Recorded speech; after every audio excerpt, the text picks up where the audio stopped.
Good morning, everyone. Welcome to Talking Horses on this Sunday, November 17th. I'm the Big A, Anthony Stabile, in for my main man, Andy Serling. He has the day off. We'll be back here together on Wednesday. David Aragona will join us in just a matter of moments. 10-race card here in South Ozone Park, Queens, home of the Big A, both Big A's. And we will get to that. The notebook will be run later on the card. Big Empire 6 carryover. 10 races will get kicked off at noon.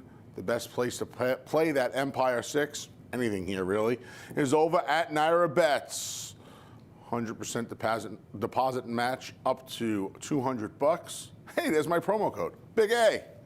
It's for new members only. Get over to nairabets.com to open your new account. Big A's the promo code, and for more details. Once you're over at Naira Bets, out where the turf meets the surf at Del Mar, $25 risk-free Sundays. Bet $25 to win on a horse in race number 2. And if your horse loses, you get your $25 back. Free roll, as we say in the poker world, $25 risk-free Sundays out where the turf meets the surf. If you follow that circuit, they canceled on Thursday already because of an impending rainstorm that's supposed to drop a couple of inches of rain down in the San Diego area. And we talked about the Empire 6. It'll kick off in race number 5 today.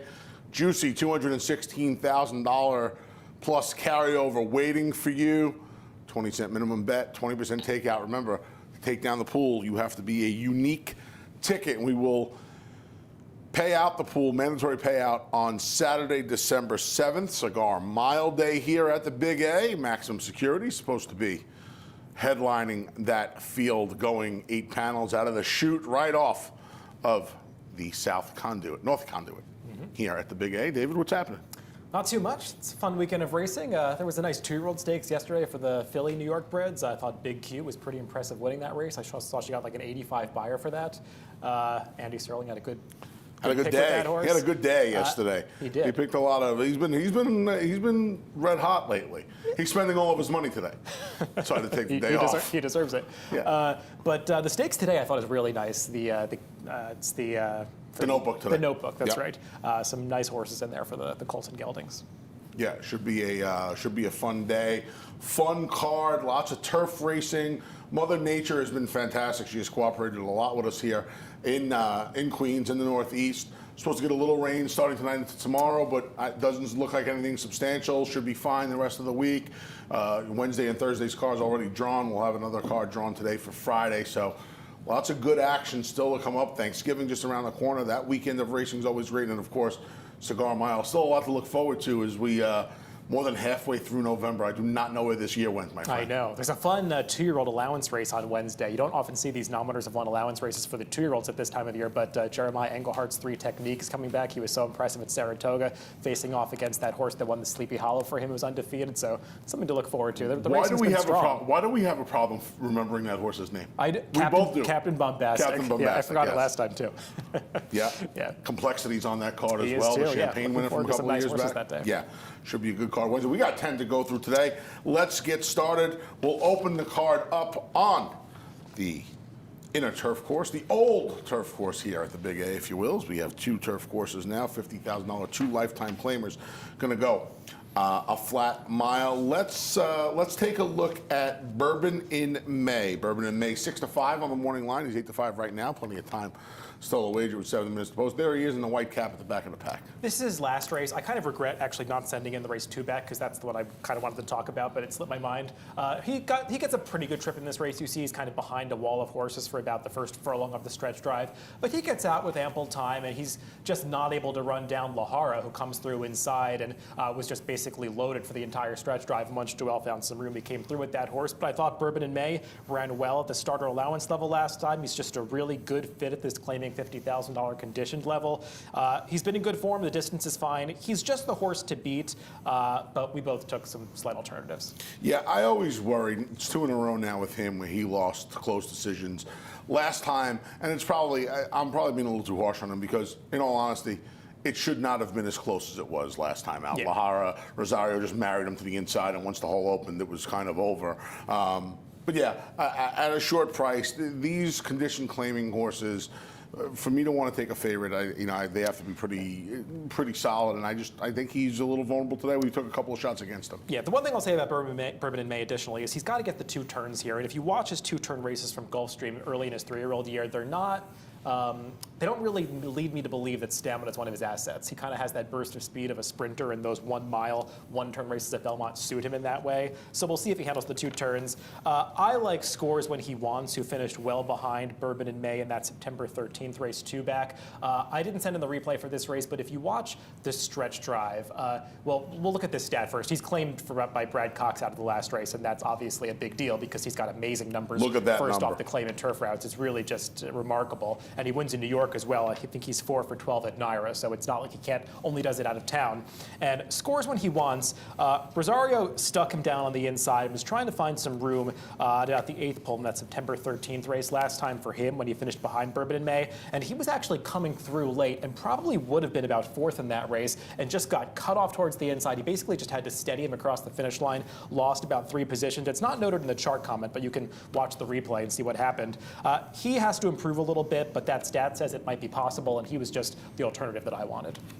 Yeah, certainly makes a lot of sense. I went to Wild Weekend, first time Jason service. He's get that 3-month break. Most service horses have the 10 weeks, the 3 months. They come back firing more often than not. Rosario broke his maiden, he stays. I like the source on the stretch out last time. I'm going to try him. I wanted to use all 3 of them, though, because I do think Bourbon in May, while he's the horse to beat, I think he's a little vulnerable. I think you make a great point about the 2-turn races as well. All right, that's the first. Let's head to race number 2. We'll wrap up the early double. First race starts the early pick 5. This one starts the early pick 4. We'll go to the outer turf course, the newer turf course, mile on the 16th, for the maiden claimers. Couple of these matched up last time, 87 North and Double Happiness, and here they are back on October 18th. Over at beautiful Belmont Park. And I want to watch Double Happiness in particular down towards the inside. She's the number 9 towards the back of this pack there. She's actually kind of on the wrong part of the track, I would say, because this race, horses made outside moves. The winner actually made an outside sweeping move to the lead and sort of caught the others off guard, and she is the horse now on the lead down towards the inside. But Double Happiness had to wait for room a little bit at the quarter pole, swing to the far outside. I thought she lost some position in doing so, and she's going to be finishing best of all at the end of this race. I thought if her rider, not that it was his fault, because he tried to do the right thing, but if he had gotten her out a little bit sooner, she might have been a bigger threat to the winner of this race. She just seems like a lightly raced horse who's kind of finding herself now for Bill Mott. I thought she made a lot of sense here. You took another horse out of that race that I didn't quite see at all, but I'll let you talk about her. Yeah, I just wanted to give already celebrating a chance. First time blinkers, third start off an 11-month layoff, going to Declan Carroll. I like the way the Bug Kid's been riding here. And I'm hoping with the blinkers, this horse may be a little bit more aggressive. You know, without the stumble last time, I wonder if, I shouldn't say stumble, he kind of just left out of there a little slowly. I wonder if this horse would have been a little more fully placed last time after the slow break. With the blinkers, maybe get him a little focused, get her a little focused, and she's going to be a big enough price. I know that Mott's horse, the horse you put on top here, Double Happiness, is, lightly enough race, just 3 starts, but kind of these horses where it looks like she's going to be a horse that needs a little pace to run at and to make the one run, I would think. I don't love taking these horses at the shorter prices, and she's going to be in the 3-to-1 range. Fika on the outside, neither one of us really too excited about Fika. She's coming off a 2-month break or so. She's stuck all the way out there on the outside draw on post number 10 in here. That's not, that's a kind of a tough row to hoe, especially for a horse who's had some chances. Yeah, this is a pretty high-quality maiden claiming 40,000 race, I thought, because there are some horses in here that have run okay and can actually take steps forward. One of those that has to take a step forward is Double Happiness, even though she's going to be a short price. I think she will do it. I respect Fika. To me, her form is just exposed at this point because she's gotten some pretty good trips and has gotten there, just hasn't quite gotten it done yet. 87 North, I mean, she's been in decent form, too, for David Donk, and she gets Irad Ortiz, which has not been a bad thing lately because he's just been riding in sensational fashion. I also want to talk about the number 10, Go Zap 'Em, who we both have in there for second. I probably should have sent in her replay, too, because you have to watch a lot of the race to see it, but she was extremely ranked coming out of the gate. She didn't break all that well, was towards the back of the pack, and just refused to settle for Irad Ortiz in the opening furlongs. She really dragged him up into a contending position on the backstretch. Just really was fighting the rider for a long time, and you can't do that in these turf routes and still have anything left at the finish. Now she's dropping in for the tag for the first time. I'm not quite sure how good she is, but she's a lot better than her last race. I wanted to put her on top. I really thought about putting her on top. The thing that bothered me was I thought she ran well enough and had that little bit of an issue. I don't want to say trouble, but I agree with you. And listen, coming off a little bit over a year layoff, I'm not surprised she comes back a little anxious, a little ready to roll, and she didn't run off, but she kind of was fighting the rider a little bit.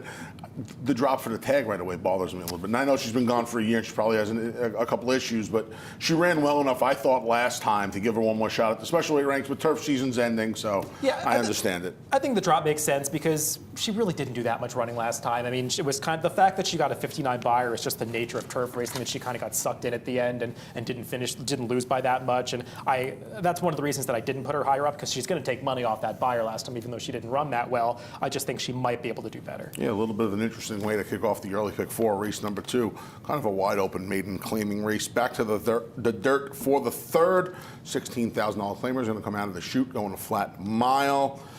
We have a pace projector in here for you, and it looks like horses on or near the lead, David. We'll let you talk about this. Professor Snape from the rail, first off the Peter Tornis claim, figures to get on a pretty easy lead here.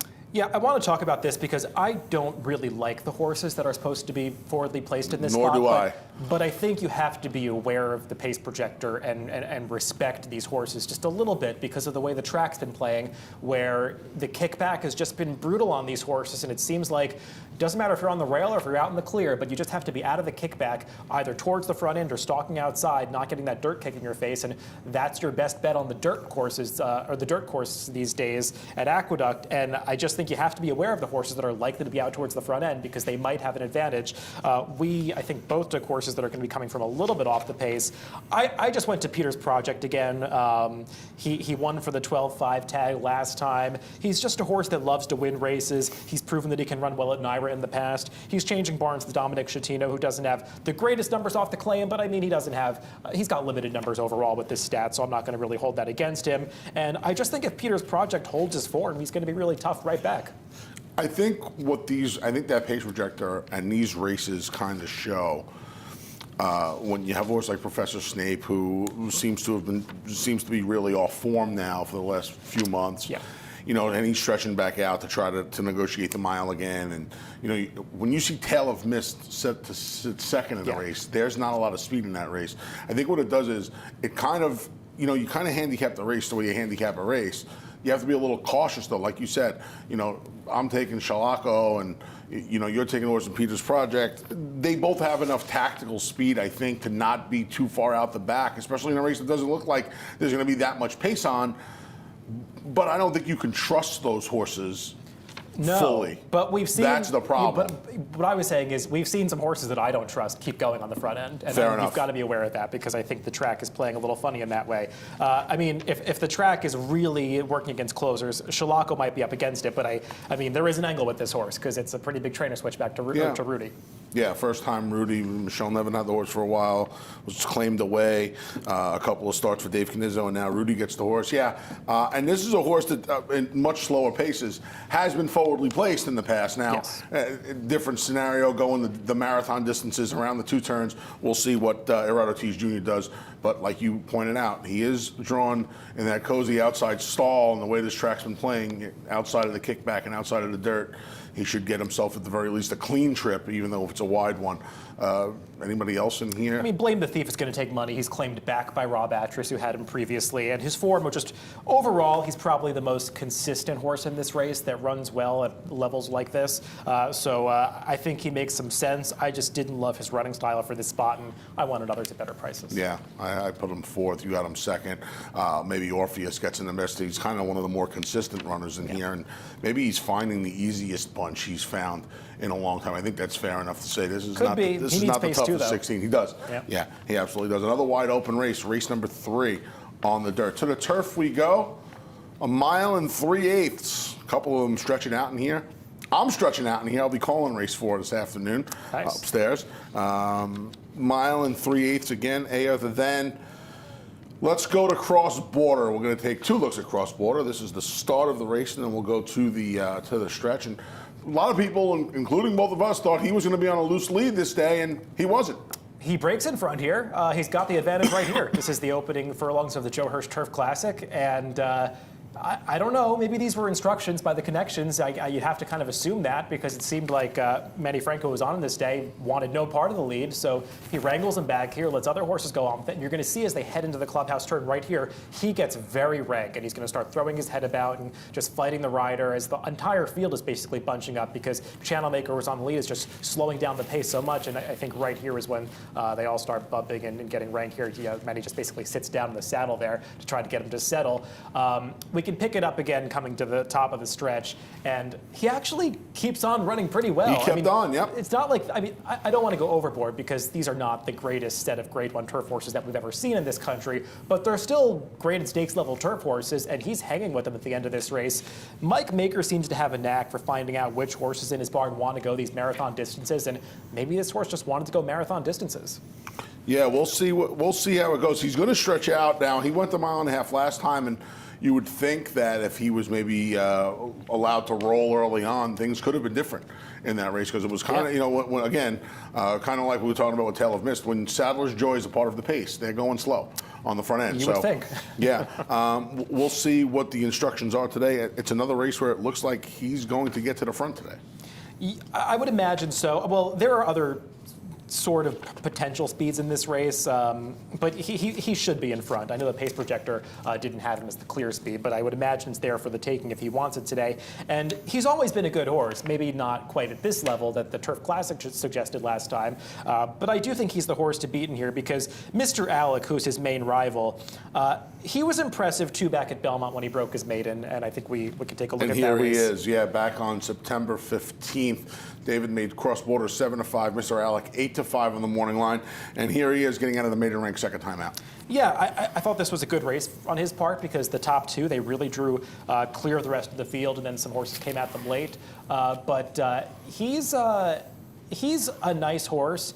His last out at Keeneland, I thought he had no excuse to lose because he got a pretty good trip that day. It seemed like he had dead aim on the leader who was leading throughout in the final eighth of a mile, and he just sort of hung and couldn't get past that horse. The winner did hurt him out a little bit at the end, but I still felt like Mr. Alec was supposed to win that race.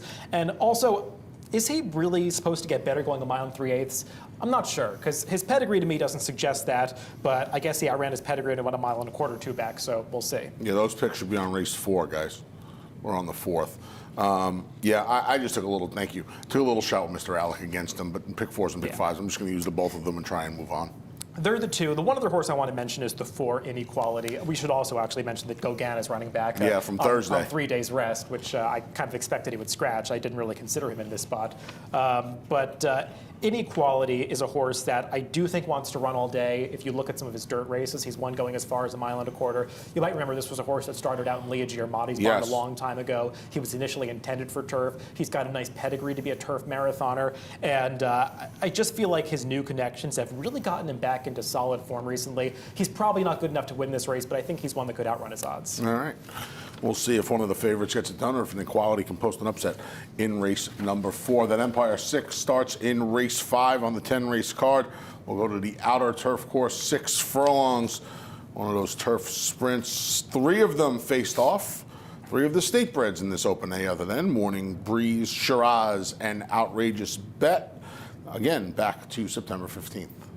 Yeah, I feel like if Morning Breeze runs back to this race, he's just going to be really tough because we can show the pace projector after this. But once again, there's not a ton of speed in this race, and he's probably going to be on the lead, if not sharing the lead with the horse to the outside, who we'll talk about in a little bit.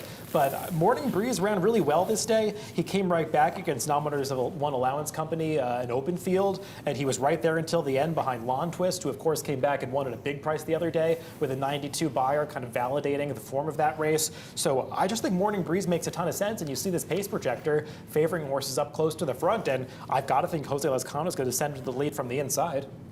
I couldn't agree more. I would imagine he's in front of Strike, and like you said, we'll get to Strike in a minute, but he's been pretty consistent at these levels. The only time he was off the board on the turf, he was 4th. So, the turf sprint, and this is something that he's kind of new to, right? He made 21 starts exclusively on the dirt, and then He's made 3 of them now on the turf. He had 1 turf race back behind Final Frontier last year, actually, but kind of found a home now and being competitive. Lawn Twist, like you mentioned, came back and won the 2 other end right away. Yeah, he's an obvious player in here, and he should be on the lead. Yeah, he's the kind of horse where if you just isolate his turf races, and if that was the only thing showing, he'd probably be about 4 to 5 in this race because he looks that good based off his turf races, and it's just the fact that he's 4 for 26 lifetime that might necessitate that he's a bigger price in here. I mean, as for the others, I think the intriguing alternative is the one that you put on top, Strike, just because he's kind of a new face in this bunch. Yeah, I was covering this horse for HRN on Red Brand Radio last time he ran off the year-plus layoff, and he kind of ran off going into the first turn as well. He was kind of unsettled, and Javier Castellano's going to stay. They're going to cut him back to the 6 furlongs, and I just want to give him one more chance on the cutback. Yeah, I really don't know what to make of it. Graham Motion doesn't have the greatest numbers on turnbacks. I mean, most trainers don't have great numbers turning back in turf sprints. This horse has a pedigree to run all day because his dad Mosley was, I think, a turf marathoner. Yeah. She's produced horses that have really had stamina as their greatest asset. So the pedigree says that sprinting is not supposed to be his gig. We'll see if his route speed really translates to a sprint. I'm always a little skeptical of that, but I mean, I can't blame you for taking a new face. Yeah, I don't think he's going to. I'm hoping he gets a trip off of Morning Breeze in here. Maybe even Shiraz tries to be the one to put the pressure on Morning Breeze. I don't know. I'm hoping he's sitting second or third Strike and he gets first run at Morning Breeze at a little bit of a better price. But they're obviously the 2 in here. I would think outrageous bet, a little love. Yeah, the funny thing about this race when I was kind of going through it is most of this field are New York breds that are running above the condition for which they're eligible. Most of them have the New York bred nominators of 1 or the New York bred winners of 2 still available to them, but they're running in this open race, I guess, just because it came up and it's towards the end of the turf season. But the only 2 horses that are really eligible for this condition are Strike and Morning Breeze. So, I mean, maybe that's something you want to take a look at. I like the rider switch with outrageous bet. He was just kind of wide last time with a trip, just forced him to lose a lot of ground. I think the 6 furlongs is a good distance for him, so we'll see if he can turn it around. Interesting way to kick off the Empire 6, race number 5 on this 10-race card. The 6th race, we go back to the dirt. State Bred's going to go a flat mile. Let's start off by looking at a horse that's going to be making his first start for trainer Linda Rice. This was back in March, and it was all turbulence. He's going to win this race by over 10 lengths. Oh, this is actually, I think, Financial Stability. Actually, all right, we flipped these around. So this is Financial Stability. My apologies. So Financial Stability, Chad Brown. This is him getting the money at 7 furlongs, second time out. Last time going 3/4. Looks like he just ran out of real estate, David. Basically, this maiden win was impressive, and he beat a horse that looked pretty good at the time, Freaky Styley. Both of these horses were coming out of a common race earlier in the meet at Saratoga. He was a legitimate 1-2 last time because he looked like an up-and-coming horse that was going to just breeze through his nominators of 1 condition, and he didn't. I know he got wired on the front end, and he was sort of getting to Foolish Ghost late, but also he wasn't supposed to lose to Foolish Ghost. And that last race for Financial Stability just bothers me a little bit. Maybe the 6 furlongs was a little bit short for him, but I mean, you look at his pedigree, and it's not like it's screaming out that a mile is supposed to be a whole lot better for him than the sprint distances. So we'll see. He might be the most trustworthy horse in this race because he's run fast enough already. Just at a short price, I wanted to go elsewhere. Okay. You landed, well, before we get to the horse you landed on, here's Turbulence. Now, this was back for a different barn, and now he's going to get his first start for Linda Rice today. This is right here at Aqueduct back in March, and he's going to win this by a stone's throw. Yeah, I mean, if he runs back to this race, he's going to be a real tough rival for Financial Stability, and he's arguably the horse to beat, actually, off this effort, because he's already gone the mile, and he ran a fast speed figure doing it. He's bred to be a nice horse. I believe he's a half-brother to... Highway Star? Is it Highway Star or Friend or Foe? It's one of those 2. I forget now. Yeah, he's obviously a nice horse with talent. The question is, why are there all these layoffs? I mean, it took him 9 months to come back after his debut. Now he's been off for nearly 8 months again. He's showing up in the barn of Linda Rice, who doesn't have the greatest numbers off trainer switches in dirt routes. I respect him. I'll use him defensively. I just can't trust him. Yeah.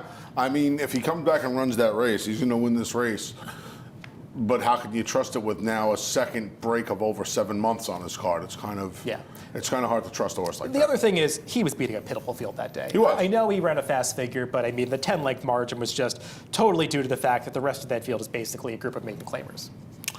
Horse you went to in here, let's put this stat up for Rudy Rodriguez as David speaks about Pipes. This is first off the claim for Rudy. This is, and these numbers are insane. Yeah.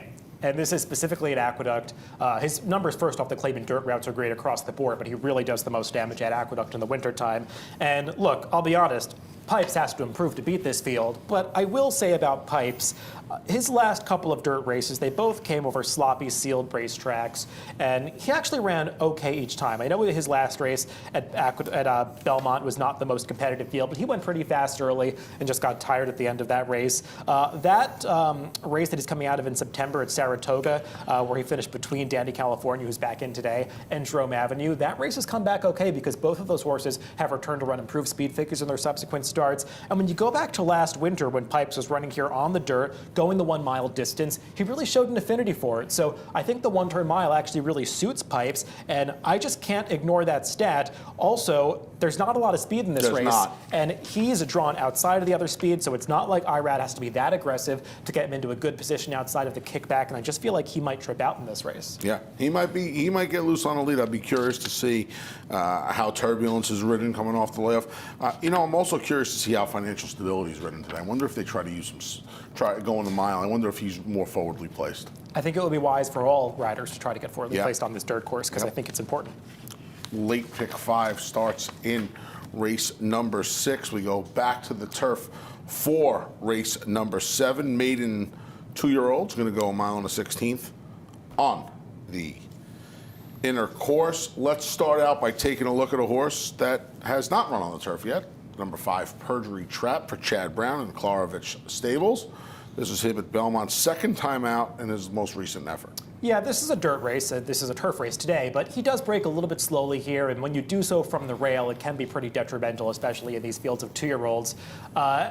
He was a little sluggish after this, but he did do some running in the stretch of this race, and I want to point that out because I thought this was a decent field at the time. Asharak obviously came back and disappointed a bit in the National next time, but he ran into a really good horse that day. And Perjury Trap is really running on at the end of this race. He doesn't have a ton of turf pedigree on the dam side, but he is a blame out of the tail of the Cat Mare, so there's some turf pedigree there, and I'm not going to be shocked if he takes to it. Just as a Chad Brown 2-year-old who's trying the surface for the first time, if Chad really thought this was going to be a turf horse, he might have started him out on this surface, and he's going to be a short price here. Yeah, I had a really tough time with this race. This was one of those races where I left 9 of the horses open in here. We amazingly wind up on the same one. We wind up on Candy Tycoon. We'll get to him in a minute. A horse that does have some positive turf experience is the number 2, Bryce. He's shipping in. You have him second, shipping in from Delaware Park for trainer Jonathan Thomas, who's on a nice little roll here at the Big A, and pretty much the last 6 weeks here on the NYRA circuit. Yeah, I know Bryce is coming in with a inferior speed figure, and he's coming in from Delaware, which some people might not respect, but he really ran in this race. He kind of was far back coming into the clubhouse turn, steadily made a move past the field on the backstretch inside, and really took a run at this horse, who I believe was the heavy favorite, and tried to get by him in the late stages. And this stat for Jonathan Thomas is just off the charts. I mean, he's winning at nearly 50% with second-time starting maidens on the turf. They're not all short price, or they're not all the short prices, I want to say. So this horse, I think he's one that could take a big step forward and should be respected, but he does have to run faster to beat this field. Yeah, you'll probably give a decent price on him too because he is coming in from Delaware, and that buyer figure appears to be a little light. We'll see. That was a good effort, and that stat, I mean, you're not going to get better numbers than that, and the ROI is fantastic as well. All right, we both landed on Candy Tycoon. I'm an idiot. I had no real opinion in this race. This horse was touted heavily first 2 times he ran. Maybe he needed the dirt races. Maybe he's a turf horse. I like betting the tips back. I'm going to take a shot with this horse at a much better price than he was in his first 2 starts. He's not going to be prohibitive favorite in this race today. He'll be 7-2, 4-1. I'm going to take him hoping he lives up to his height, and the surface switch is all he needs. So I'm kind of, I don't know. I picked this horse. I kind of went both ways with him. I get an argument against him. I get an argument for him. The argument for him, which is the one I'm ultimately going to make, is that he did train really well up at Saratoga prior to his debut, and he was touted as potentially one of Todd Pletcher's best 2-year-olds. And the funny thing about that is that he really does have more of a turf pedigree. But Todd Pletcher ran him on the dirt, of course, because he was training so well in the dirt prior to his race at Saratoga. And he had gotten into trouble that day, showed some ability, didn't really take a step forward next time out at Belmont when he got a much better trip, and just couldn't really do much damage against a weaker field. He's got to improve on the turf, but his pedigree says it could happen, because he's by Twirling Candy, who's a 16% turf sire. His dam has produced a turf winner who was stakes placed, I think in a grade 3 as a 2-year-old. So there is real turf pedigree here. And Todd Pletcher, I know people don't think of him as being like a Chad Brown type with these great surface switch stats, but first-time turf with 2-year-old maidens that are not first-time starters, he's 11 for 39, 28% with a $2.05 ROI. So these types of horses do win for him, and I think he's got the speed to work out a good trip in this race. Yeah, that was the other thing I like, the fact that this horse on the stretch out is likely going to be on or close to the lead in here. Yeah. And with these, these fields where it's kind of hard to make heads or tails of some of these horses, because we both mentioned Perjury Trap, and I have him third, you have him fourth. There's really not a ton to go on here. I mean, his pedigree's okay for the turf, but there's nothing screaming to you that this horse is going to be a lawnmower when he gets on the grass today. So it's one of those. It's a tough race. We got to move on because we're going to run out of time if we don't. And an interesting way to start the late pick 4 this afternoon. Race number 8. We'll go back to the outer turf, 3/4 on that turf course. We got a stat. Let's kick it off with the Codrington stat. Mike Maker, we talked about Mike stretching him out earlier. Here's a stat on him cutting him back. So I cut this down to just the New York and Kentucky circuits because I kind of wanted to get out the Gulfstream races where they run those 7.5 furlong turf sprints, and it kind of skews the stat a little bit. But cutting back from routes to true turf sprints, going 5, 6, 7 furlongs, not great numbers for Mike Maker. And Codrington, I know she's coming in with speed figures that suggest that she's kind of the horse to beat in this spot because she's run faster than these. I just don't really have the confidence that she's going to translate that form to 6 furlongs. I'm with you. I put her fourth just because her races are faster than this bunch, but I don't, and this stat does not bode well. How much real trust can you have that this horse is going to successfully cut back? I agree with you. You and I see this race pretty similarly.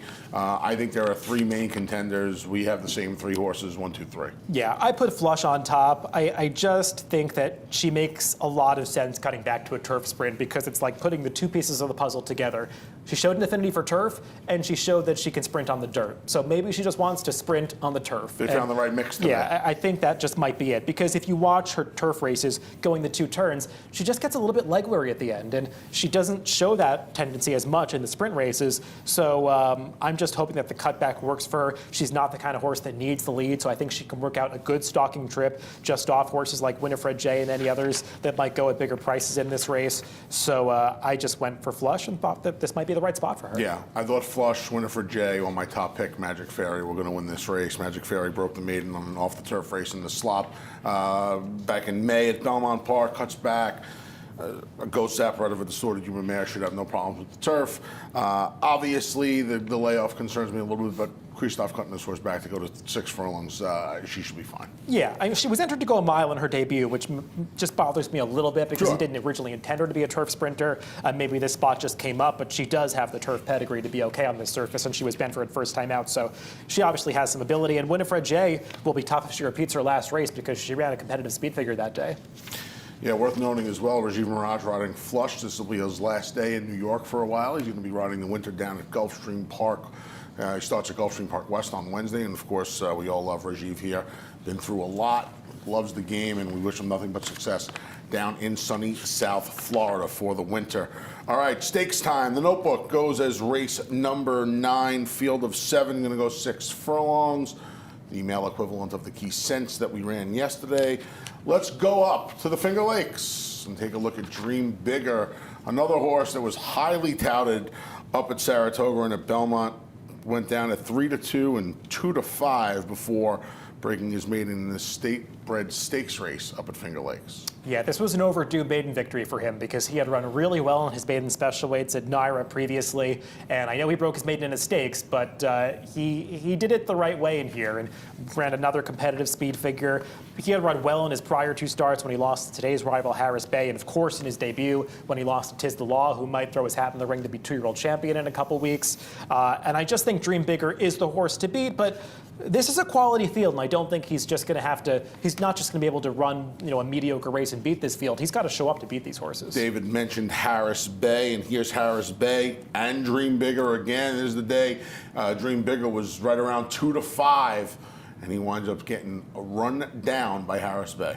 Harris Bay got a great trip this day. He saved ground on the turn, angled out in the stretch, and just ran down Dream Bigger. But he ran a nice speed figure going the 6 furlongs, and maybe he just didn't like the mile last time out because you watched that race and he was kind of out of horse by the time they got to the quarter pole. He just was game enough to stay on for third at the end, but it didn't look like he was really relishing the distance. And if he runs back to this debut, I think you've got to consider him a player in this race. Yeah, I think he appreciated, too, having a little more pace in front of him in this maiden race. Like you said, he had a really good trip, but I also think it benefited him to have some pace in front of him. It looks like there'll be some pace on here.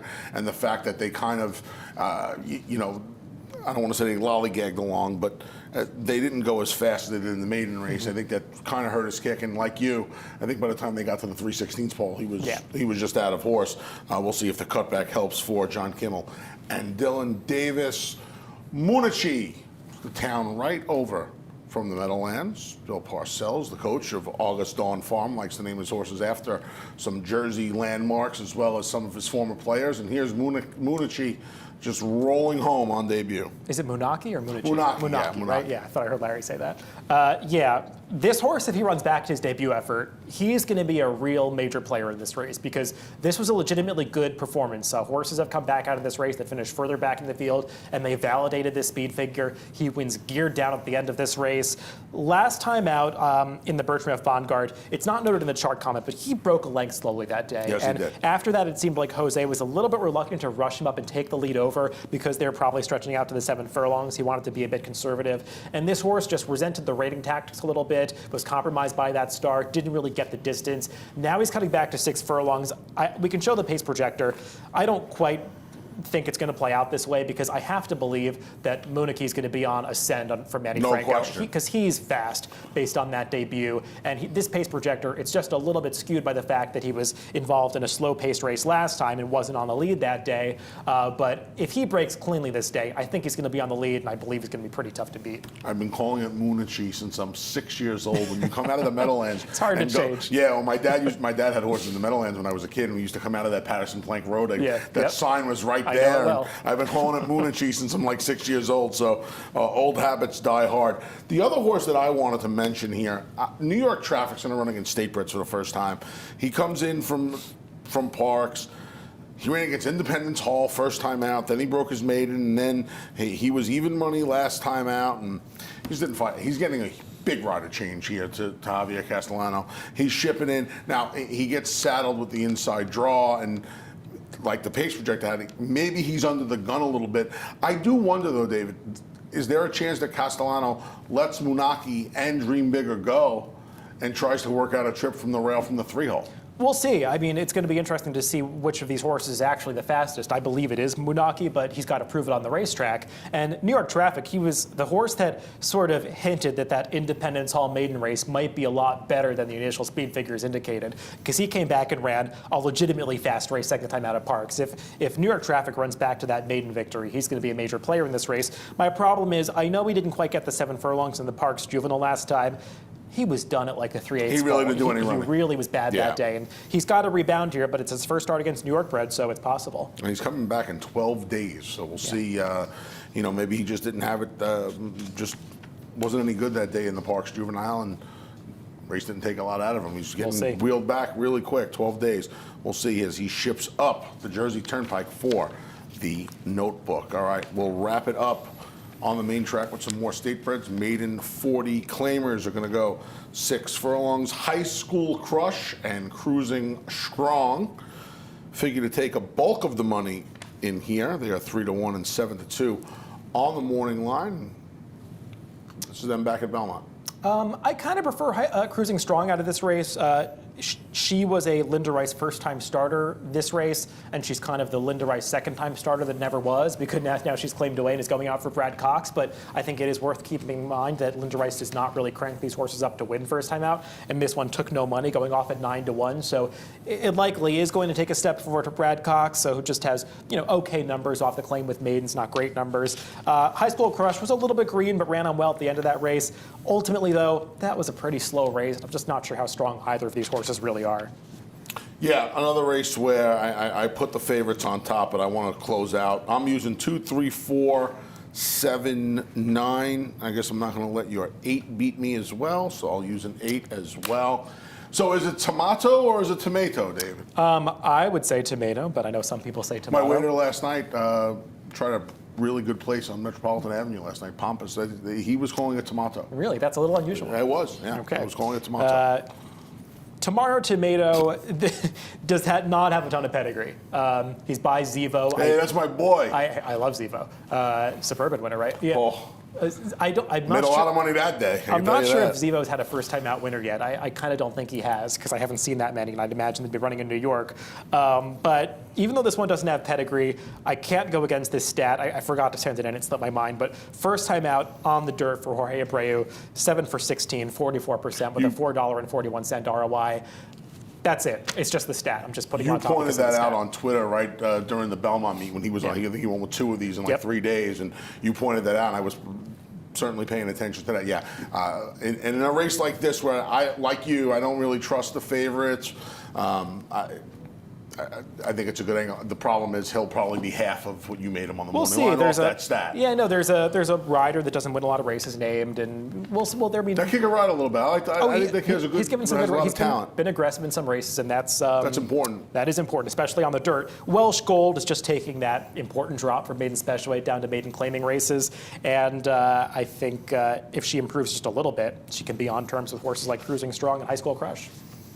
Yeah, I would throw in a little top hat Invasion. I know that she had 3 chances already now, but I don't know. I felt like the blinkers kind of focused her a little bit more last time. She was drawn inside. She gets a little post relief in here. And again, these kind of races, even the Chris Engelhardt horse, this is actually Rajiv's last mount before he goes down Gringotts the 2. I know there's not a lot of pedigree there, but these kind of races, I don't want a first-time starter to beat me if I'm going to use a big spread. Yeah, that's fair. Yeah. All right. Well, that's all 10. Don't forget, Empire 6 carryover, race number 5. It begins over $216,000. Best place to play it is over at Naira Bets. If you do not have an account, shame on you. Go get one right now. Use my promo code. It's really the promo code, but it's the big A, so it kind of is my promo code. 100% deposit match up to $200. That's new members only. Go to nairabets.com for more details. While you're there, play the $25 risk-free Sundays out where the turf meets the surf at Del Mar. Race number 2, but $25 to win on any horse in race 2. And if your horse loses, we're going to give you your $25 back. Head over to nairabets.com. That's app only, by the way. You got to make that bet on the app. You should have the app on your phone when you get your account.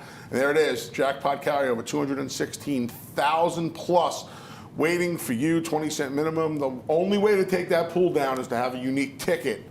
So hope you find a big price or two on this Sunday card at the Big A. I'll be calling race number 4 later on. I will be holding down the fort today with Andy taking the day off with the one and only Maggie Wolfendale down in the paddock for most of the day. I'll be upstairs for race number 4. Speaking of upstairs, my main man, John Embrial, joins us shortly with today's scratches and changes. I'll see you in a little bit. Good luck today at the Big A.